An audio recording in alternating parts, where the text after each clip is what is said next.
Je vous salue dans le nom de notre Seigneur Jésus-Christ. C'est moi, pasteur Christian Guissamra.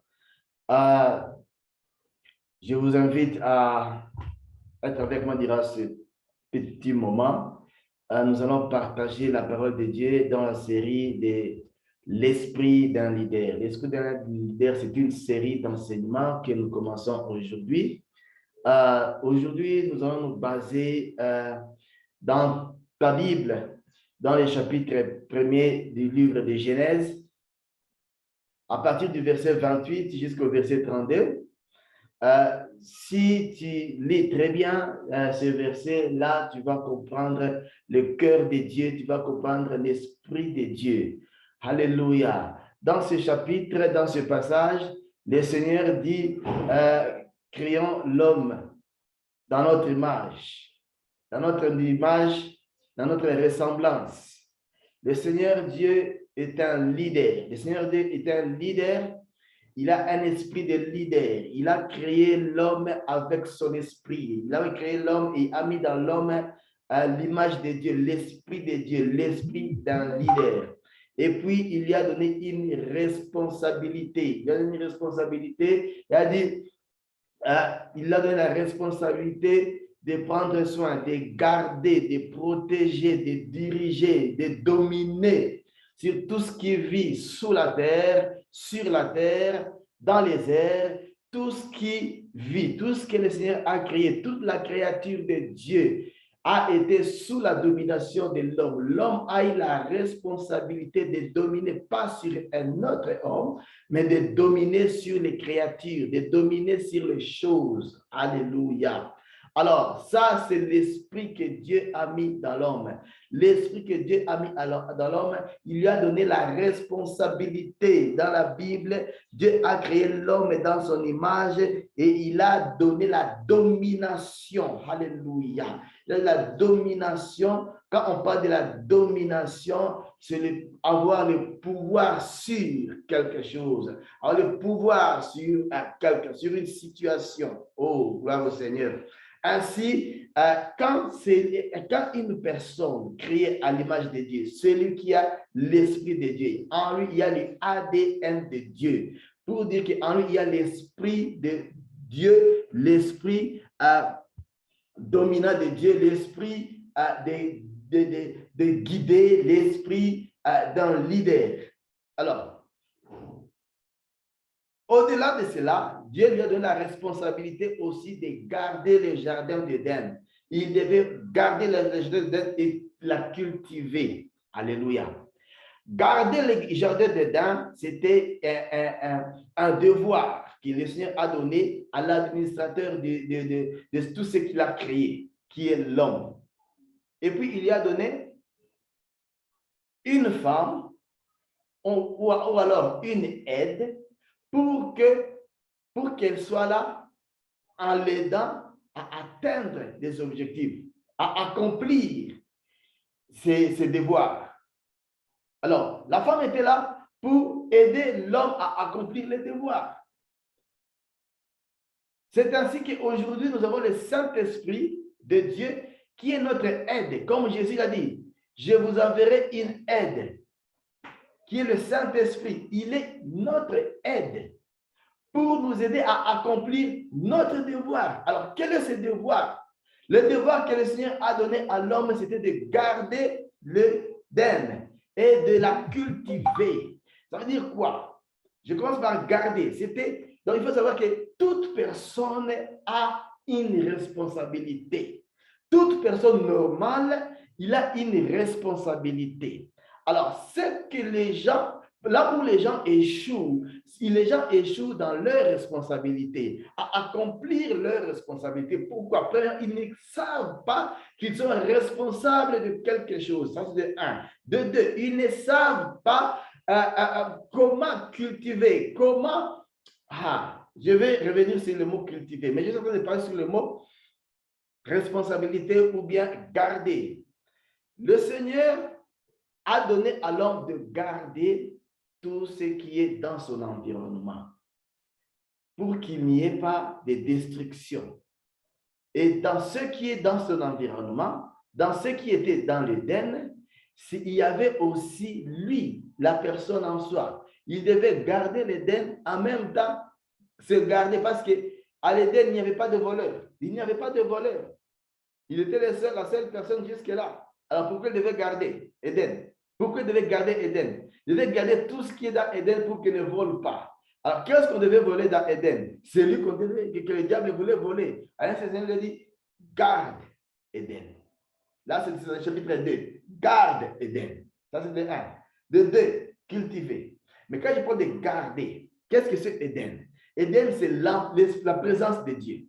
La présence de Dieu. L'homme devait se garder de quitter la présence de Dieu. L'homme devait se protéger de ne pas aller au-delà de la présence de Dieu. Et c'est ce qui est arrivé. Le diable s'est arrangé que l'homme quitte la présence de Dieu. Et dès qu'il est la présence de Dieu, un enfant de Dieu, il doit se garder de quitter la présence de Dieu. Là où tu es, là où tu travailles, là où tu habites, là où tu passes ta journée, il faut comprendre qui est la présence de Dieu. Parce que le Seigneur Jésus a dit lui-même que quand vous allez prier, dites que ton royaume vienne. En d'autres termes, que ta présence vienne, que ta domination soit là où je suis, à mon travail, à l'école, partout où je passe, qui est la présence de Dieu, qui est la domination de Dieu. Et là où il y a la présence de Dieu, la domination de Dieu, il y a la volonté de Dieu. Si tu veux voir la volonté de Dieu dans ta vie, fais descendre la présence de Dieu dans ta vie. C'est ainsi ça se fait. Alléluia. Tu veux voir la grandeur de Dieu,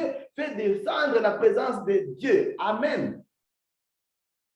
Le Seigneur lui a dit, garde Éden. Garde la présence de Dieu. Garde-toi de quitter la présence de Dieu. Garde-toi de t'éloigner de la présence de Dieu. Oh, gloire au Seigneur. Un leader, c'est celui qui se connecte à l'esprit qui le guide, à l'esprit qui le dirige. Et l'esprit qui nous guide, qui nous dirige, c'est l'esprit de Dieu. Alléluia. C'est le Saint-Esprit de Dieu. C'est l'Esprit de Jésus. Tu ne peux pas avoir l'esprit de leader de Dieu. Tu vas avoir l'esprit de Jésus en toi si tu n'as pas Jésus-Christ. Le Seigneur Jésus-Christ, c'est le top leader. Alléluia. Il n'a fait que 3 ans de ministère, mais aujourd'hui, son ministère remplit toute la terre parce qu'il était un leader. Alléluia. Il n'a formé que quelques personnes. Mais son ministère est allé au-delà, de génération en génération. Oh, alléluia. Alors, si tu as en toi l'esprit de Dieu, l'esprit de Jésus-Christ, tu as en toi l'esprit d'un leader. L'esprit d'un leader se garde d'aller au-delà de son leader. Oh, le Seigneur soit avec nous. Alors, mon frère, là où tu as des problèmes, là où tu as des solutions, là où dans ta famille, chaque fois, invoque la présence de Dieu. C'est ça ton Éden. Invoque la présence de Dieu. Que la grandeur de Dieu, la domination de Dieu soit là pour toi, au nom de Jésus, le Fils de Dieu. Gloire au Seigneur. Alors, dedans, le Seigneur a dit de cultiver Éden. Cultiver Éden. Éden était un jardin. Comme nous avons dit, Éden était une présence de Dieu. C'est un esprit de Dieu. Ce n'est pas une région. Ce n'est pas un pays. Éden, c'est un monde spirituel, la présence spirituelle, l'environnement spirituel qui est la présence de Dieu. Mais comment cultiver cette présence de Dieu? C'est entrer en profondeur dans la communication avec le Seigneur afin de comprendre ce qui se passe dans la vie physique, dans la vie réelle, dans la vie visible, de comprendre des situations qui se passent. De comprendre la situation qui se passe. Comment cultiver Éden? Le Seigneur a donné à l'homme de l'arbre. C'est un exemple. L'arbre. Il n'a pas donné la chaise. Il n'a pas donné le papier. Qu'elle voit ici, la Bible. Non. Il ne lui a pas donné ça. Les papiers. Ça, non. Mais de l'arbre, l'homme a pu cultiver, travailler, améliorer, exploiter et en tirer un papier. Alléluia. Il ne lui a pas donné un téléphone. Mais du coltan, l'homme a pu tirer le téléphone. Parce qu'il a pu travailler. Quand c'est pour parler de cultiver, ça veut dire travailler. Ça veut dire apprendre, faire des recherches, comprendre, entrer en profondeur. Oh, gloire au Seigneur. Là, il va découvrir ce que le Seigneur a caché dans l'arbre, ce que le Seigneur a caché dans l'eau, ce que le Seigneur a caché dans des pierres, ce que le Seigneur a caché dans son environnement. Alléluia. Et là, c'est trouve la solution à ces problèmes. Gloire au Seigneur. Alors, toi, un esprit d'un leader, toi qui es un esprit de leader, tu dois comprendre que tu dois garder, tu dois protéger, tu dois cultiver. Alléluia.